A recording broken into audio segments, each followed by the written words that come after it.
The story of Lord Ayyappa. Long ago, the gods were tormented by a demoness named Mahishi. She had received a boon from Brahma that she could only be killed by a son born of Lord Shiva and Lord Vishnu, an impossible union, since both were male. To save the world, Vishnu once took the form of Mohini, a beautiful enchantress, during the Samudra Manthan of the ocean. When Shiva saw Mohini, he was enchanted, and from their divine union was born a child. This miraculous child was left on the banks of the Pampa river in Kerala. There, the childless king of Pandalam, Rajashekhara, discovered him. Around the baby's neck was a golden bell, so he was named Manikandan. The king adopted him as his own son.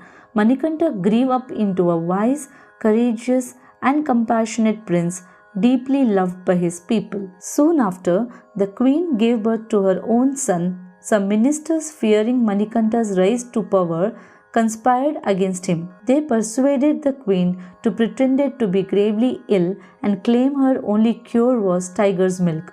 When Manikandan insisted on bringing it, despite everyone's protests, the queen and ministers thought he would never return from such a dangerous mission. Manikandan ventured deep into the forest where he encountered the ferocious Mahishi.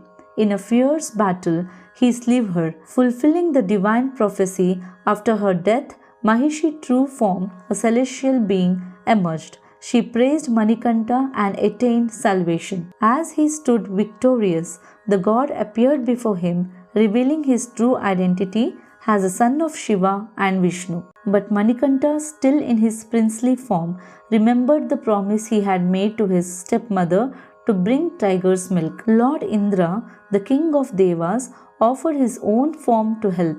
He transformed himself into a majestic tiger. Not just one, but a whole herd of celestial tigers appeared, led by Lord Indra in tiger form. The people of Pandalam were astonished when they saw Manikandan returning, calm and radiant, riding a tiger, followed by a pack of tigers. The queen and minister, stricken with guilt and fear, fell at his feet and begged for forgiveness. But Manikandan, now aware of his divine purpose, chose not to return to royal life. Instead, he declared he would take the path of renunciation and asked the king to build a shrine where his arrow would land.